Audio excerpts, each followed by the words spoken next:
Man who shoved Michelle Go to her death deemed unfit to stand trial. You might remember this from not too long ago.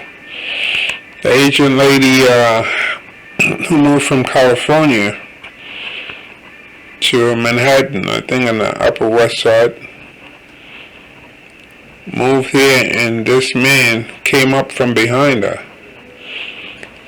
And according to the district attorney's office, they're not treating it as a hate crime because they said that he shoved her from behind, and that apparently he had no way of knowing whether she was Asian or not. Well, this guy is crazy anyway. So let's see here.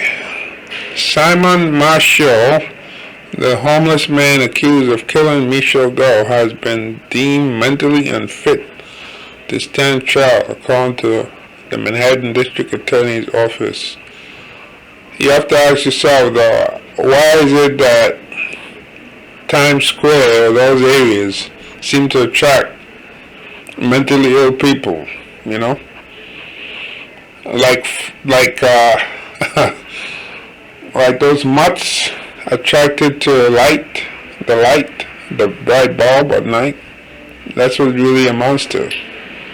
At the time of his arrest, Marshall, 61, confessed to fatally shoving Go in front of an oncoming train in the Times Square subway station on January 15th.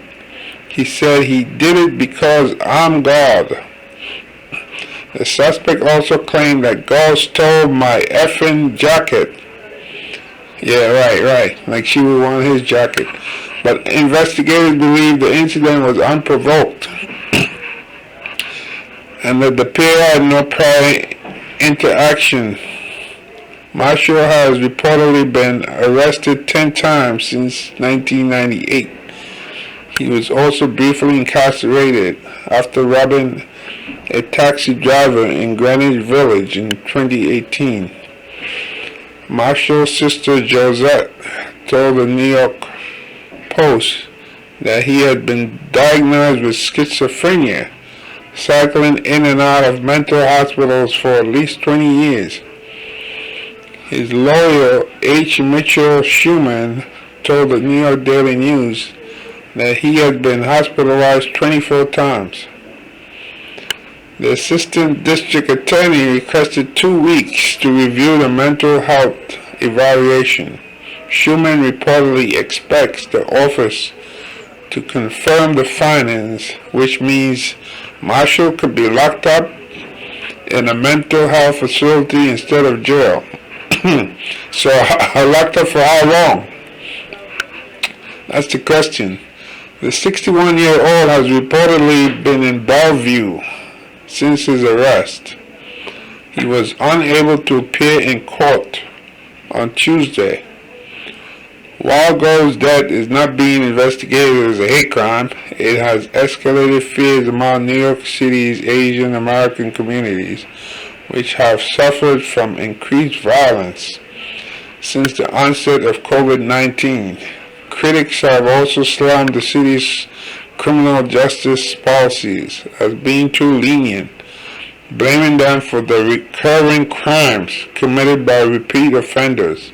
However, the wave of attacks has also shed light on the city's need to address its mental health problem. Joanne Yu, Executive Director of the Asian American Federation, hopes that Simon's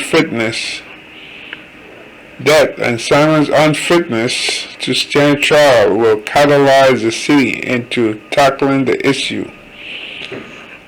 Our heart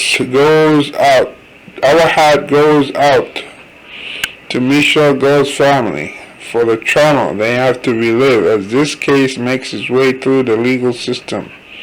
You said in a statement, this case and so many others that involve mentally ill perpetrators only reinforces the urgent and immediate need for our city's elected leaders to increase their investment in mental health resources for all communities of color.